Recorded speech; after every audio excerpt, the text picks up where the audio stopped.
दोस्तों, आज के समय में अगर दुनिया की सबसे फेमस और सबसे ज्यादा जानी पहचानी बंदूक की बात की जाए तो फिर AK-47 का मुकाबला शायद ही दुनिया की कोई दूसरी बंदूक कर पाए, क्योंकि ये एक ऐसा हथियार है जो दुनिया भर में सबसे ज्यादा इस्तेमाल किया जाता है। फिर चाहे वो सिपाहियों के द्वारा इस्तेमाल किया जाए या फिर बड़े बड़े क्रिमिनल्स के द्वारा, लेकिन AK-47 का नाम हमेशा ही सुर्खियों में बना रहता है।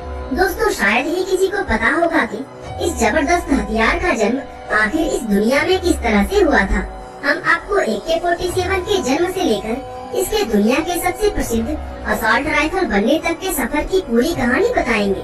तो चलिए दोस्तों, अब इस रोमांचक वीडियो को शुरू करते हैं। दोस्तों, सबसे पहले आपको बता दें कि AK-47 का पूरा नाम एवटोमेट कलशनिकोवा 47 है।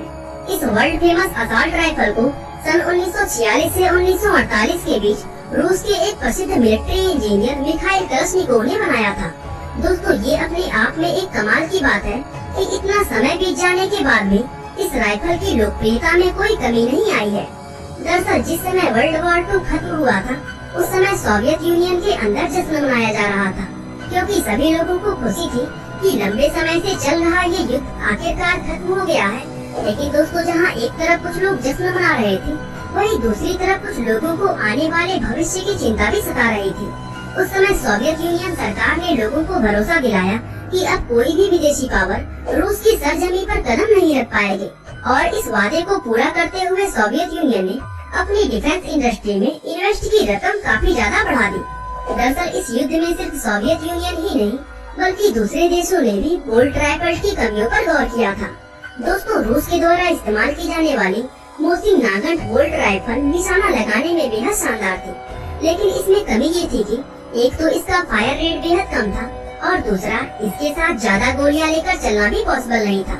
इसलिए सोवियत डिजाइनर्स को ये काम दिया गया कि वे एक ऐसी बंदूक बनाएं जिसके अंदर मशीन गन के जैसा फायर रेट हो और राइफल जैसा सटीक निशाना लगाने की क्षमता हो। लेकिन दोस्तों, ये कहना जितना आसान था, असल में करना उससे कहीं ज्यादा मुश्किल था, क्योंकि कई साल एक्सपेरिमेंट करने के बाद भी डिजाइनर्स इस तरह के हथियार को नहीं बना पा रहे थे। हालांकि आगे चलकर मिखाइल कलशनिकोव ने इस डिजाइन को तैयार कर दिया था, लेकिन वहां पहुंचने से पहले हम थोड़ा उनके बारे में जानते हैं। दरअसल कलशनिकोव ने काफी समय साइबेरिया की जबरदस्त सर्दी में रहकर बिताया था, और यहीं से इन्होंने ये चीज सीखी थी कि मुश्किल परिस्थितियों में इक्विपमेंट्स को ऑपरेट करना कितना महत्वपूर्ण होता है। अपनी टीनेज में वह एक बेहतर जीवन की तलाश में साइबेरिया से बाहर निकलकर काम ढूंढने लगे। उन्हें पहला काम एक ट्रैक्टर की फैक्ट्री में मिला, जहां उनके हुनर और अक्लमंदी को देखते हुए उन्हें युद्ध के दौरान रेड आर्मी की एक यूनिट के साथ जोड़ दिया गया। यहाँ उनका काम आर्मी की राइफल्स का रख रखाव और उसकी छोटी मोटी खराबियों को दूर करना होता था। साल 1938 में जब हिटलर ने रूस पर हमला किया था, तो उसमें कलशनिकोव बुरी तरह घायल हो गए थे, और दोस्तों बड़ी मुश्किल से उनकी जान बच पाई थी। साल 1941 में जब कलशनिकोव एक हॉस्पिटल में भर्ती हुए, तो वहां उन्होंने जंग से घायल होकर लौटे सिपाहियों को मौजूदा हथियारों में आने वाले परेशानियों और उनकी कमियों के बारे में बात करते हुए सुना था। यहीं पर कलशनिकोव के दिमाग में ये आइडिया आया था कि क्यों न अपने सिपाहियों की मदद करने के लिए वे खुद उनके लिए एक हथियार बनाएं। और चूँकि आर्मी के साथ रहकर कलशनिकोव को राइफल्स के बारे में बहुत अच्छी जानकारी हो गई थी, इसलिए हॉस्पिटल से डिस्चार्ज होते ही उन्होंने एक नई राइफल के डिजाइनिंग का काम शुरू कर दिया। दोस्तों, कलशनिकोव ने जो पहला डिजाइन तैयार किया था, सोवियत अथॉरिटी द्वारा एक नजर देखने के बाद ही उसको रिजेक्ट कर दिया गया, लेकिन उनकी मेहनत पूरी तरह बर्बाद नहीं हुई, क्योंकि आर्मी के अधिकारी कलशनिकोव की लगन देखकर उनसे काफी ज्यादा खुश हुए थे, और इसी खुशी में उन्होंने कलशनिकोव को आर्मी के लिए छोटी बंदूकें और उनकी गोलियां डिजाइन करने वाली टीम के साथ लगा दिया। यहाँ पर काम करते हुए उन्होंने अपने AK-47 के डिजाइन पर भी काम करना जारी रखा। उन्हें पहली कामयाबी साल 1944 में मिली, जब वह AK-47 की बुलेट बनाने में कामयाब हुए थे, जिसके कारतूस का आकार 7.62 × 39 mm था। इस कारतूस की खासियत ये थी कि ये ना तो इतना भारी था कि इसे चलाने पर तेज झटका महसूस हो, और ना ही इतना हल्का कि ये हवा में मुड़कर निशाने से चूक जाए। साथ ही इसके हल्के वजन के कारण सिपाही युद्ध में इन कारतूसों को ज्यादा मात्रा में भी ले जा सकते थे। इसी दौरान जब विश्व युद्ध का अंत हो रहा था, तो रूस के सबसे प्रसिद्ध हथियार डिजाइनर एलेक्सी सुदायेव की बीमारी होने के कारण मौत हो गई, और जिस समय उनकी मृत्यु हुई उस समय वह एक ऑटोमेटिक राइफल बनाने पर काम कर रहे थे। साल 1946 में अलेक्सी सुदायेव की मृत्यु हो जाने के बाद सोवियत अथॉरिटीज ने एक कंपटीशन करवाने का निर्णय लिया। इस प्रतियोगिता में सभी वेपन डिजाइनर्स को मिलिट्री के लिए एक बढ़िया वेपन बनाने के लिए कहा गया। दोस्तों, इस प्रतियोगिता में विजेता को भारी रकम और विशेष सम्मान दिए जाने की बात कही गई थी। इसलिए इसमें लगभग सभी वेपन डिजाइनर्स ने हिस्सा लिया, जिसकी वजह से ये कंपटीशन बहुत ज्यादा मुश्किल हो गया था। कलशनिकोव भी लंबे समय से ऐसे ही किसी मौके की तलाश में थे, इसलिए उन्होंने भी इस प्रतियोगिता में हिस्सा लिया।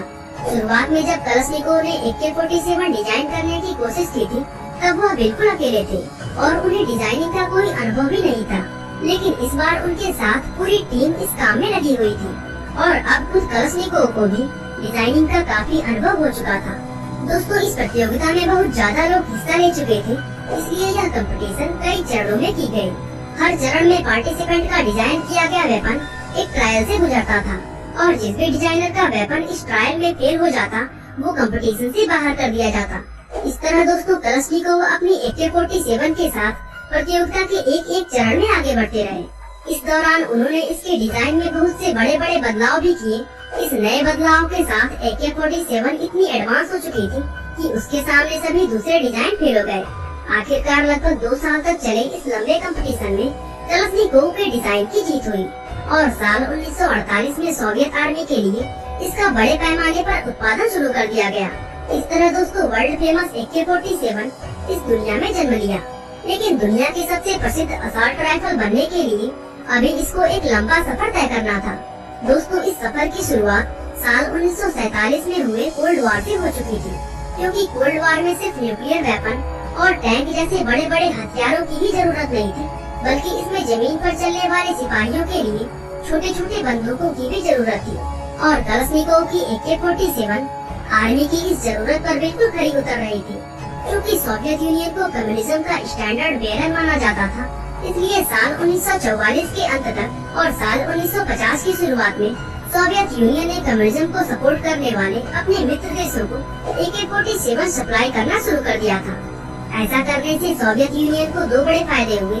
पहला ये कि उन्हें कम कीमत में ही युद्ध के लिए दूसरे देशों की सैन्य सहायता मिल गई, और दूसरा ये कि जब सोवियत यूनियन ने अपने मित्र देशों को AK-47 से भर दिया, तो फिर ये दूसरे देश चाह कर भी सोवियत यूनियन से संबंध नहीं तोड़ सकते थे, क्योंकि AK-47 की बुलेट स्पेयर पार्ट्स और रिप्लेसमेंट राइफल उन्हें सोवियत यूनियन के अलावा कोई और नहीं दे सकता था। दोस्तों, इस तरह AK-47 सिर्फ रूस ही नहीं बल्कि और भी कई देशों में इस्तेमाल की जाने लगी। AK-47 का दुनिया भर में इतनी तेजी से फैलना सोवियत यूनियन के लिए एक बड़ी राजनीतिक जीत भी साबित हुई। दोस्तों, AK-47 के उत्पादन को सबसे बड़ा बूस्ट तब मिला जब साल 1955 में वार्सा संधि की गई। इस संधि में 7 देश सोवियत यूनियन के मित्र बनकर उनके साथ लड़ने पर राजी हुए। इस संधि में ये भी तय किया गया कि युद्ध के दौरान ये सभी देश एक रशियन जनरल की कमांड फॉलो करेंगे और साथ ही AK-47 गन का ही इस्तेमाल करेंगे।